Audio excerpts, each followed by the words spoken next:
नमः श्रीजतिराजाय विवेकानन्दसूरये सच्चित्सुखस्वरूपाय स्वामिने तापहारिणे। ওং শান্তি শান্তি শান্তি।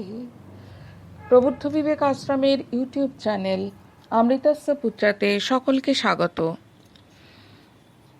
স্বামী বিবেকানন্দ এবং তার সুযোগ্য শিষ্য শরৎচন্দ্র চক্রবর্তীর মধ্যে কথোপকথন স্বামী শিষ্য সংবাদ রূপে অবগত সকলেই রয়েছেন। আজকের পাঠ স্থান দক্ষিণেশ্বর কালীবাড়ি ও আলমবাজার মঠ। সময় মার্চ মাসের প্রথম সপ্তাহ 1897 সাল। স্বামীজি যখন দেশে ফিরে আসেন মঠ তখন আলমবাজারে ছিল। শ্রীরামকৃষ্ণদেবের জন্মোৎসব দক্ষিণেশ্বরে রানী রাসমণির কালীবাড়িতে এবার উৎসবের বিপুল আয়োজন হইয়াছে। স্বামীজি তাহার কয়েকজন গুরুভ্রাতা সহ বেলা 9টা-10টা আন্দাজ সেখানে উপস্থিত হইয়াছেন। তাহার নগ্ন পদ শীর্ষে গৈরিক বর্ণের উষ্ণীষ। জনসংঘ তাহাকে লক্ষ্য করিয়া ইতস্তত ধাবিত হইতেছে। তাহার সেই অনিন্দ সুন্দর রূপ দর্শন করিবে, পাদপদ্ম স্পর্শ করিবে এবং শ্রীমুখের সেই জ্বলন্ত অগ্নিশিখাসম বাণী শুনিয়া ধন্য হইবে বলিয়া স্বামীজি শ্রী শ্রী জগন্মাতাকে ভূমিষ্ঠ হইয়া প্রণাম করিলে সঙ্গে সঙ্গে সহস্র সহস্র শির অবনত হইল। পরে রাধাকান্তকে প্রণাম করিয়া তিনি এইবার ঠাকুরের গৃহে আগমন করিলেন। সে প্রকোষ্ঠে তখন আর তিলমাত্র স্থান নাই। জয় রামকৃষ্ণ ধ্বনিতে কালীবাড়ির চতুর্দিক মুখরিত হইতেছে। শত সহস্র দর্শক লইয়া কলিকাতা হইতে হর্মিলার কোম্পানির জাহাজ বারবার যাতায়াত করিতেছে।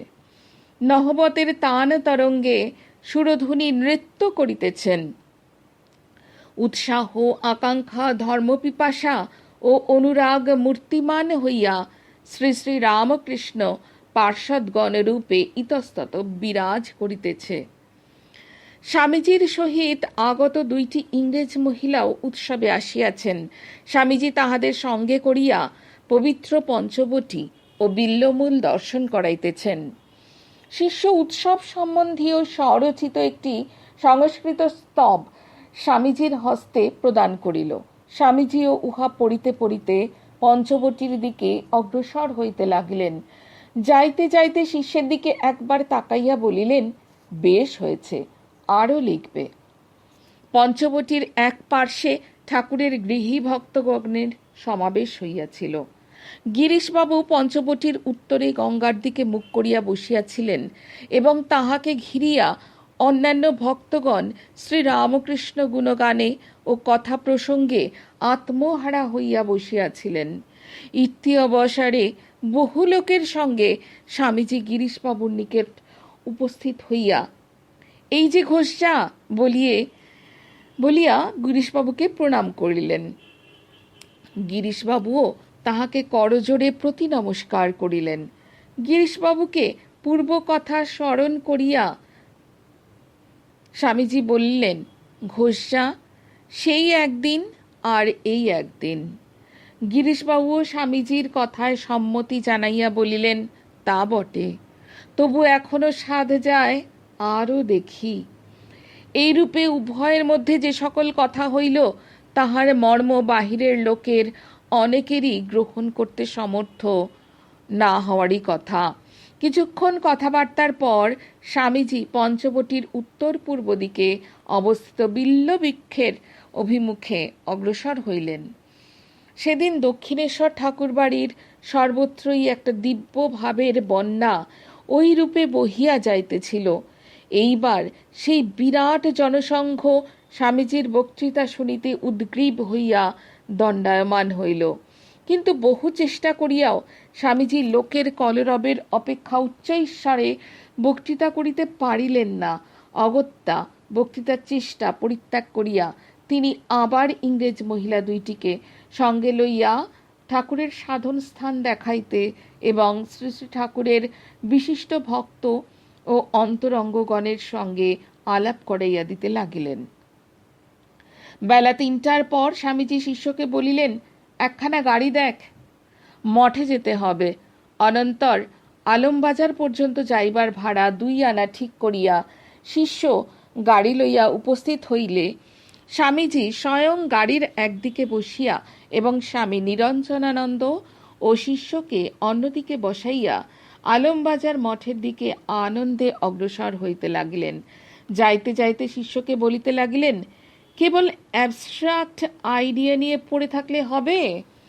এসব উৎসব প্রভৃতিরও দরকার, তবে তো মাসের ভেতর এই সকল ভাব ক্রমশ ছড়িয়ে পড়বে।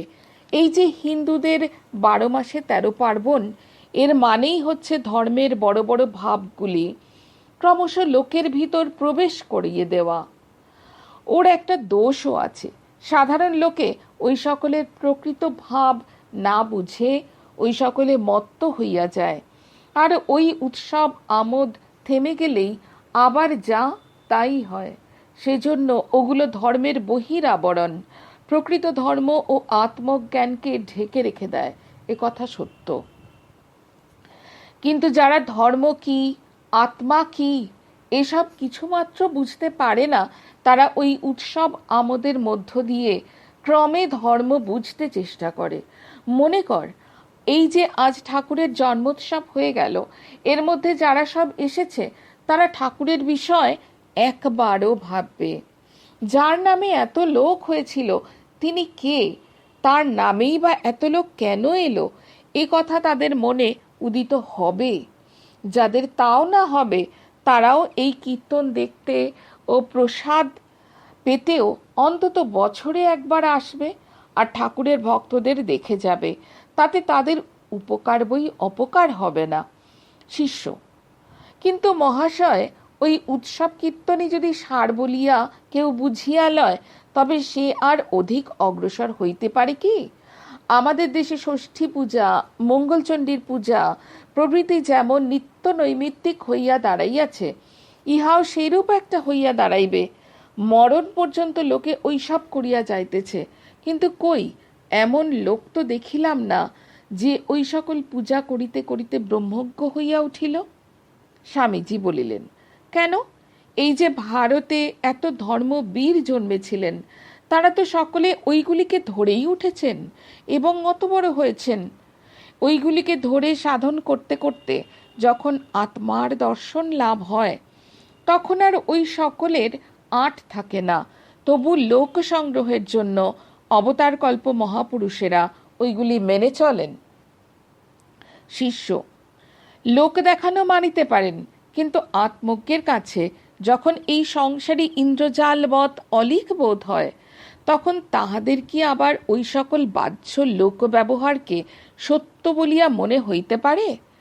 স্বামীজি বললেন, কেন পারবে না? সত্য বলতে আমরা যা বুঝি তাও তো রিলেটিভ, আপেক্ষিক। দেশ কাল পাত্র ভেদে ভিন্ন ভিন্ন। অতএব সকল ব্যবহারেরই প্রয়োজন আছে অধিকারী ভেদে। ঠাকুর যেমন বলতেন, মা কোনো ছেলেকে পোলাও কালিয়া রেঁধে দেন, কোনো ছেলেকে বা সাগুপথ্য দেন, সেই রূপ। দেখিতে দেখিতে গাড়ি আলমবাজার মঠে উপস্থিত হইল। শিষ্য গাড়ি ভাড়া দিয়া স্বামীজির সঙ্গে মঠের ভিতরে চলিল এবং স্বামীজির পিপাসা পাওয়ার জল আনিয়া দিল। স্বামীজি জল পান করিয়া জামা খুলিয়া ফেলিলেন এবং মেঝেতে পাতা শতরঞ্জির উপর অর্ধশায়িত হইয়া অবস্থান করিতে লাগিলেন। স্বামী নিরঞ্জনানন্দ পার্শ্বে বসিয়া বলিতে লাগিলেন, এমন ভিড় উৎসবে আর কখনো হয়নি, যেন কলকাতাটা ভেঙে এসেছিল। স্বামীজি বললেন, তার হবে না, এরপরও আরও কত কি হবে। শিষ্য বললেন, মহাশয়, প্রত্যেক ধর্ম সম্প্রদায়ে দেখা যায় কোনো না কোনো বাহ্য উৎসব আমোদ আছেই, কিন্তু কাহারও সঙ্গে কাহারও মিল নাই। এমন যে উদার মোহাম্মদের ধর্ম, তাহার মধ্যেও ঢাকা শহরে দেখিয়াছি শিয়াসুন্নিতে লাঠালাঠি হয়। স্বামীজি বলছেন, সম্প্রদায় হলেই ওটা অল্পাধিক হবে, তবে এখানকার ভাব কি জানিস? সম্প্রদায় বিহীনতা। আমাদের ঠাকুর ওইটেই দেখাতে জন্মেছিলেন।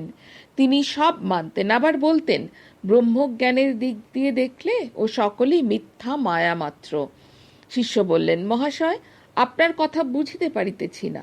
মধ্যে মধ্যে আমার মনে হয় আপনারাও এইরূপ উৎসব প্রচারাদি করিয়া ঠাকুরের নামে আর একটা সম্প্রদায়ের সূত্রপাত করিতেছেন।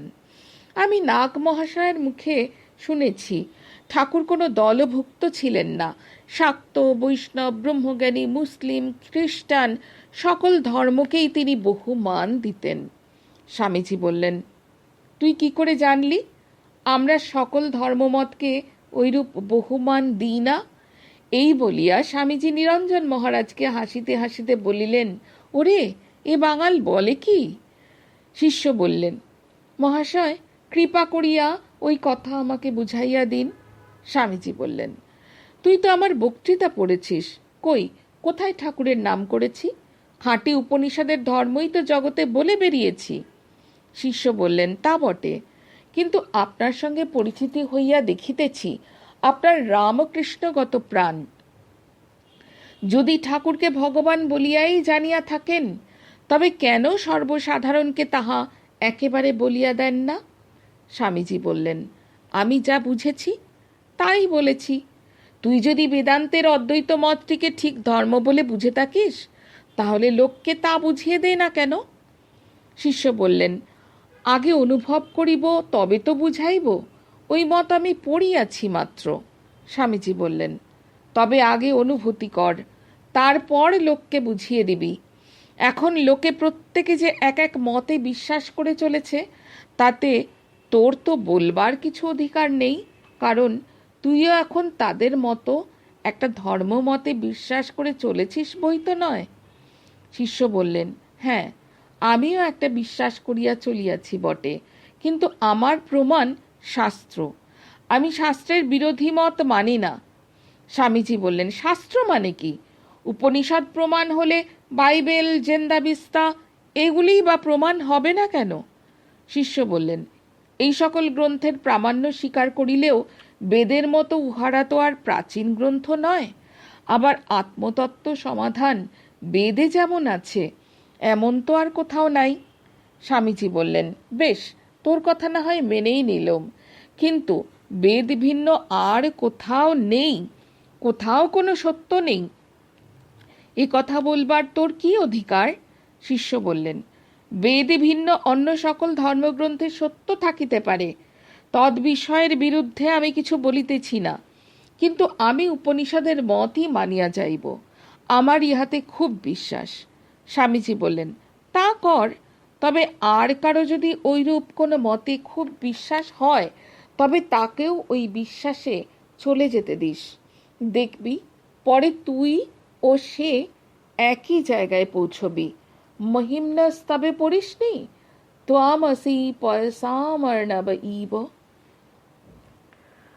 নমস্কার, আজকের পাঠ এখানেই সমাপ্ত। সকলে ভালো থাকবেন।